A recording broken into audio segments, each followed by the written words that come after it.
शबरी माता ने भगवान को देखते देखते देह का त्याग कर दिया। भगवान आगे बढ़े, ऋषिमुख पर्वत की ओर बढ़े। सुग्रीव जी ने देखा, भय लगा। श्री हनुमान जी से कहा कि आप जाकर देखो, आप समाचार देना। और यही मुझे लगता है कि भगवान को देखना हो तो सदगुरु की दृष्टि से देखना चाहिए। हनुमान जी ब्राह्मण रूप धारण करके गए, प्रणाम किया, पूछा कौन है आप जो क्षत्रिय रूप में विचरण कर रहे हैं? राम जी बहुत हंसे, मन ही मन। हनुमान जी भेष तो बड़ा अच्छा बनाया। हर कोई कह देगा कि बिल्कुल ब्राह्मण देवता, पंडित जी हो, ब्राह्मण हो, लेकिन इतनी बड़ी गलती कर दी कि साधारण आदमी भी कह देगा कि ब्राह्मण नहीं। क्यों? मुझे क्षत्रिय कह रहे हो सिर झुकाकर? वो ब्राह्मण कैसा जिसका सिर क्षत्रिय के आगे झुक जाए? ब्राह्मण कैसा जिसका सिर क्षत्रिय के आगे झुक जाए? बड़ा।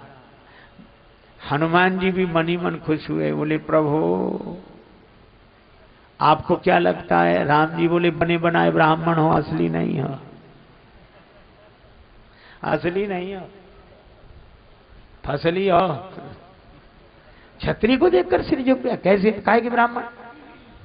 तो हनुमान जी भी मुस्कुरा कर बोले कि ये तो ठीक है कि हम ब्राह्मण इसलिए नहीं लग रहे क्योंकि क्षत्रिय के आगे सिर झुक गया, लेकिन महाराज अगर हम ब्राह्मण नहीं है तो आप भी क्षत्रिय नहीं हो।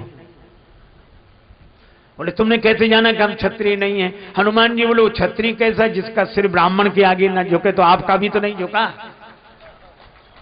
तो अगर हम ब्राह्मण नहीं है, बने बनाए हैं, तो आप भी क्षत्रिय नहीं हो, बने बनाए हो। हम आपके भक्त का काम बनाने के लिए ब्राह्मण बनकर आए और आप धरती का भार उतारने के लिए क्षत्रिय बनकर आए। भगवान ने अपने को छिपाया, हनुमान जी ने पहचान लिया। उस जमाने की बात है जब संत भी छिपाते थे, भगवंत भी छिपाते थे। हनुमान जी भी अपने को छिपाए हैं, भगवान भी अपने को छिपाए हैं। हनुमान जी ये स्वीकार नहीं कर रहे कि हम संत नहीं, हम नहीं, और भगवान भी छिपाए हैं। आनंद ही और था, तब अब जमाना बदल गया है, कोई बात नहीं, बदलता रहता है। पहले छिपाते थे, आजकल छपाते हैं, बस ज्यादा अंतर नहीं, थोड़ा मात्रा इधर की उधर हो गई। एक महात्मा से किसी ने कहा कि महाराज आप अपनी जीवनी बताओ। जीवनी लिखा तो महात्मा बोले अभी से क्या लिखते हो जीवनी? याद किए रहो। फिर बोले जब डोली उठ जाए तब लिखना, जब चले जाएं तब लिखना, अभी तो नाव समुद्र में का जाने का होए। एक महात्मा जाते थे वृद्धा के यहां भिक्षा के लिए, जाकर बैठे, तब तक किसी की अंतिम यात्रा निकली। वो बुढ़िया बोली महाराज जरा बैठना, मैं देख आऊं ये मरने वाला स्वर्ग या कि नरक। महात्मा को बड़ा आश्चर्य हुआ कि ये तो हम नहीं जानते, ये कैसे जान जाएगा? बोले भाई 1 मिनट पता लग जाएगा, अभी आता। या गई, महाराज स्वर्ग गया। महात्मा बोले तूने कैसे जाना? अरे बोले महाराज इसमें कोई बड़ी भारी बात थोड़ी, जिसके पीछे हजारों लोग रोते जा रहे हैं, बड़ा अच्छा आदमी था, आज चला गया, समझ लो वह स्वर्ग गया है, अच्छा काम किया इसलिए। और जिसके पीछे कई लोग जबरदस्ती भला मरा, सबको परेशान, अच्छा बढ़िया, तो यहां परेशान कर तो नरक ही गया, ऐसा कहां स्वर्ग जाए? महात्मा बड़े प्रसन्न हुए। और वही महात्मा दूसरे के यहां गए, सो बुढ़िया से भिक्षा मांगी। बुढ़िया क्या बोली? बाबा हमारे एक प्रश्न का उत्तर दे दो। क्या? बोले तुम्हारी दाढ़ी मूंछ अच्छी है कि हमारे कुत्ता की पूंछ? बाबा थे माधवदास जी महाराज वृंदावन। सो बाबा हंसते, अरे भैया फिर कभी उत्तर नहीं दिया। तुम्हारी दाढ़ी मूंछ अच्छी कि मेरे कुत्ता की पूंछ अच्छी? कोई उत्तर नहीं। एक दिन पता लगा कि बाबा ने शरीर छोड़ दिया। सो बुढ़िया दरवाजे पे आके खड़ी हो गए, विमान जा रहा है, उतारो। हमें उत्तर नहीं दिया, उत्तर दिए बिना कैसे जा रहे, देना पड़ेगा। अरे कहा कि बाबा गए? बोल नहीं उतारो। उतार दिया। सो चरण पकड़ लिए, हिलाने लगी, बाबा उत्तर दो। अब चरण ही पकड़ लिए तो बाबा के शरीर में प्राण आ गया। बाबा उठकर बैठ गए। बोले मेरा तो एक ही सवाल है कि जाते जाते ये बताओ मेरे कुत्ता की पूंछ अच्छी कि तुम्हारी दाढ़ी मूंछ अच्छी? सो बाबा अपनी दाढ़ी मूंछ पे हाथ फेर के बोले कि तेरे कुत्ता की पूंछ से तो 100 गुनी मेरी दाढ़ी मूंछ अच्छी है। तो बुढ़िया बोली बाबा ये तो मैं भी जानती थी, पर आपने उत्तर दिया क्यों नहीं? जिंदगी भर उत्तर नहीं दिया। बाबा बोले अगर मैं उत्तर देकर ये कह देता कि मेरी दाढ़ी मूंछ अच्छी है और मुझे अभिमान हो जाता, तो भगवान की लीला कोई नहीं जानता, कोई ना कोई काम ऐसा हो जाता मेरे द्वारा कि तेरे कुत्ता की पूंछ अच्छी हो जाती है। लेकिन अब ज्यों की त्यों धर दीनी चदरिया, तो अब मैं कह रहा हूं कि मेरी दाढ़ी मूंछ अच्छी है। और इसीलिए छिपा कर रखते थे।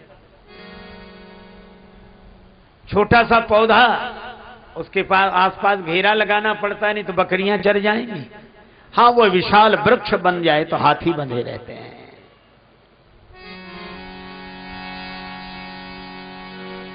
भगवान ने अपने को छिपाया, हनुमान जी ने चरण पकड़ लिए। कैसे पहचाना? बातचीत से नहीं। फिर आपको देखा तो लगा कहीं देखा है, कहां? हृदय में। तो सिर झुकाकर हृदय में बैठे राम जी को देखता था, कभी सिर उठाकर सामने खड़े राम जी को देखता था। प्रणाम का तो बहाना था, फोटो मिला रहा था। जब फोटो मिल गया तो चरणों में गिर गया। जो भीतर वही बाहर, जो बाहर वही भीतर। भगवान ने कहा कि हे ब्राह्मण देवता अपनी कथा सुनाओ। हनुमान जी बोले हमारी क्या कथा होगी, हमारी तो व्यथा है। कथा भगवान की हो सकती है, आपकी होगी। भगवान बोले तो व्यथा सुनाओ। हनुमान जी बोले व्यथा बची नहीं है। आपके दर्शन के बाद भी अगर व्यथा बची रहे तो आपके दर्शन की महिमा ही क्या है? तो किसी की व्यथा सुनाओ।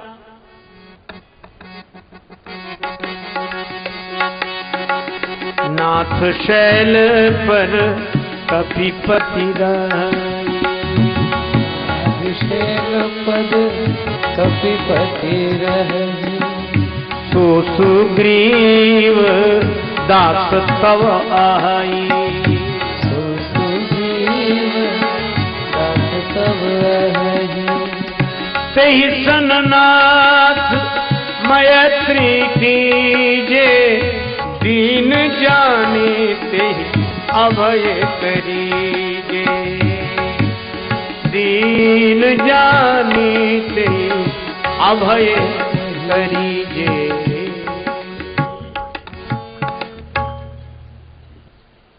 आपका दास है महाराज, पहाड़ पे रहने वाला सुग्रीव। भगवान बोले दास ऐसे होते हैं, पहाड़ पे राजा बना बैठा रहे, किसी को भेजे कि बुला लाओ हमारे स्वामी जी आ रहे हैं, उसे आना चाहिए। हनुमान जी बोले वो 2 तरह के मरीज होते हैं, एक को थोड़ा बहुत बुखार आया चले गए वैद्य के पास, इलाज हो गया, और किसी को असाध्य मर्ज हो जाए तो डॉक्टर को खुद आना पड़ता है। सुग्रीव ऐसे वैसे मरीजों में नहीं, आपको ही चलना पड़ेगा। भगवान बोले तो दास के यहां ऐसे? कहा कि आप रिश्ता बदल लो।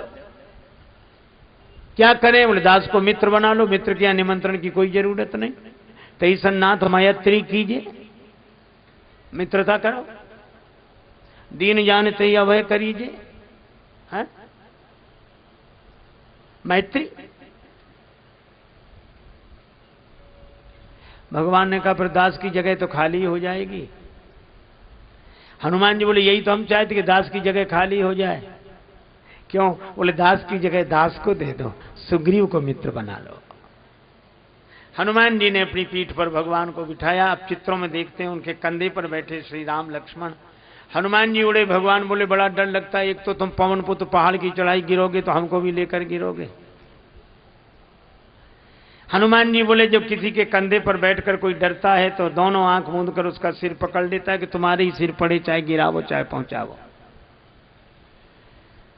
आप ऐसे ही करो। भगवान ने नेत्र बंद करके हनुमान जी का सिर पकड़ा, लक्ष्मण जी ने भी वैसे ही। हनुमान जी ने दोनों के चरण पकड़कर हृदय से लगा लिए।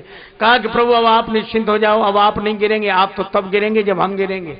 तो तुमने कैसे जाना कि तुम नहीं गिरोगे? हनुमान जी बोले जिसके माथे पर आपने हाथ रख दिया हो अगर वो भी गिरेगा तो बचेगा कौन?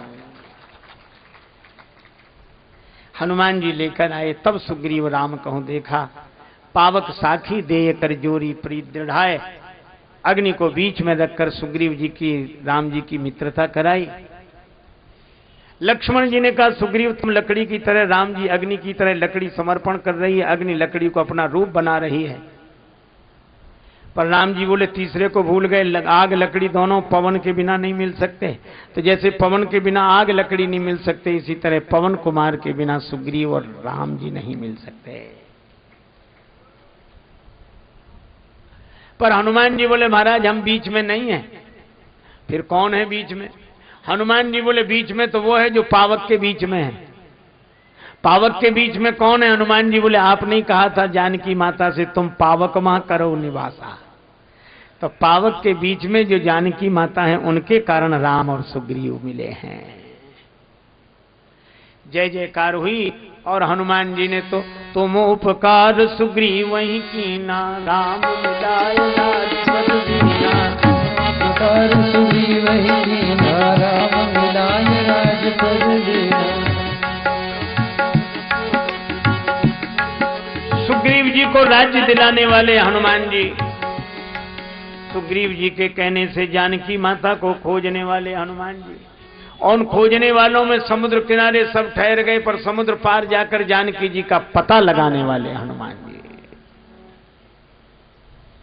जय जय बजरंग बली श्री हनुमान जी, जय जय बजरंग बली श्री हनुमान जी, जय जय बजरंग बली जी हनुमान जी, जय जय बजरंग। योद्धा नहीं कोई और आपके समान जी, जय जय बजरंग बली श्री हनुमान जी, जय जय बजरंग बली श्री हनुमान जी, जय जय बजरंग।